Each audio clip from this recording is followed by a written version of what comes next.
بسم اللہ الرحمن الرحیم۔ جی جناب، آج ہم آپ کے سامنے لبرلزم کی انکویزیشن لے کر آئیں گے۔ جی جناب، حیرت ہو رہی ہے آپ انکویزیشن کا نام سن کر کہ لبرلزم بھی انکویزیشن کرتا ہے؟ جی ہاں، بالکل کرتا ہے۔ امریکہ نے تو فریڈم آف اسپیچ کا بھی انکار کر دیا ہے۔ حیرت ہو رہی ہے؟ چلیں یہ مناظر آپ پہلے دیکھ لیں۔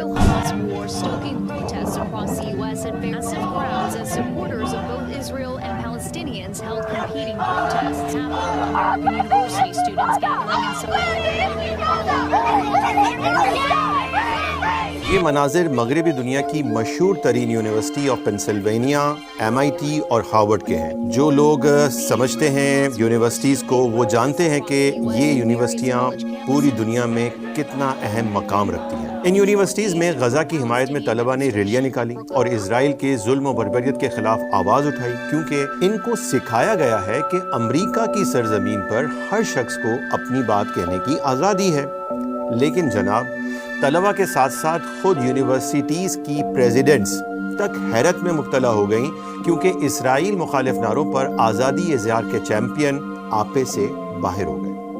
تینوں یونیورسٹیز کی صدور کو کانگریس کے سامنے اکاؤنٹیبلٹی انکویزیشن کے لیے طلب کر لیا گیا۔ امریکہ کو اچھی طرح اندازہ ہے کہ آزادی اظہار کا نظریہ خود ان کے لیے مصیبت بن چکا ہے، کیونکہ امریکہ اپنی سرزمین پر اسرائیل مخالف نعرے افورڈ نہیں کر سکتا۔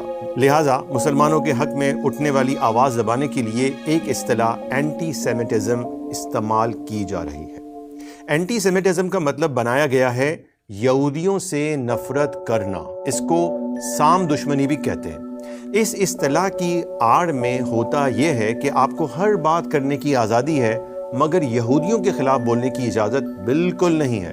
آپ کوئی ایسا عمل نہیں کر سکتے جس سے یہودیوں کے خلاف نفرت ظاہر ہو۔ یونیورسٹی پریزیڈنٹ سے سوال یہ پوچھا گیا کہ آپ کس طرح یہ ادارے چلا رہے ہیں؟ یہ کیسے ہو سکتا ہے کہ امریکی نظریات کے سب سے بڑے مبلغ ادارے میں طلبہ کی ایسی تربیت ہو کہ وہاں یہودیوں کو قتل کرنے کے نعرے لگ جائیں؟ یہ جو سارے یہود دشمنی کے نعرے آپ کے اداروں میں لگ رہے ہیں، کیا آپ کے تعلیمی اداروں کے قواعد کی خلاف ورزی نہیں ہے؟ انکویزیشن کے دوران مخصوص امریکی بدماشی دکھائی گئی کہ ہر سوال کا جواب یس اور نو میں دے۔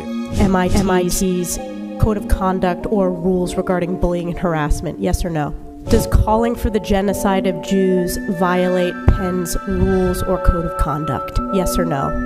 Does calling for the genocide of Jews violate Harvard's rules of bullying and harassment, yes or no? یہ پرانی امریکی اور برطانوی ٹیکنیک ہے کہ جس سے سامنے والے کو پریشر میں لیا جاتا ہے۔ لیکن دلچسپ بات یہ ہوئی کہ تینوں اداروں کی صدور نے ان سوالات کا کوئی واضح جواب ہی نہیں دیا۔ Depending on the context, it is a context-dependent decision. It can be, depending on the context. University کی پریزیڈنٹس کے ان جوابات پر یہودی کانگریس خاتون کا غصہ دیکھنے والا تھا۔ اس خاتون نے جوابات کو مسترد کرتے ہوئے تینوں صدور سے ریزگنیشن کی ڈیمانڈ کر دی۔ Do you understand your testimony is dehumanizing them? Do you understand that dehumanization is part of anti-Semitism? And this is why you should resign. These are unacceptable answers across the board. اور اس سے بھی زیادہ دلچسپ بات یہ ہوئی کہ AP جیسے صحافت کے ادارے نے کانگریس کے سجائے گئے اس اسٹیج کا پول ہی کھول دیا۔ AP کے ایک فیکٹ چیک رپورٹ کے مطابق یہودیوں کی نسل کشی کا کوئی نعرہ کہیں بھی نہیں لگایا گیا تھا۔ جو نعرے لگائے گئے تھے وہ اسرائیل کو مسلم نسل کشی سے روکنے اور مسلمانوں پر حملے بند کرنے کے لیے لگائے گئے تھے۔ ایک طرف یہ حال ہے کہ دنیا بھر میں مسلمانوں کی نسل کشی پر مظاہرے ہو رہے ہیں، یہاں تک کہ پینسلوینیا، MIT اور ہارورڈ جیسے اداروں کے طلبہ بھی خاموش نہ رہ سکے۔ دوسری طرف ہم مسلمان ہیں، پاکستان کی صورتحال بھی آپ کے سامنے ہے۔ یہاں اسکولز، کالجز اور یونیورسٹیز میں شراب و شباب میں لتھڑی پارٹیاں منعقد کی جا رہی ہیں، جو آپ مسلسل دیکھ رہے ہیں۔ کہیں ہولی دیوالی منائی جا رہی ہے، پروم نائٹ اور شب خمار یعنی قوالی نائٹ جیسے ایونٹ ہو رہے ہیں۔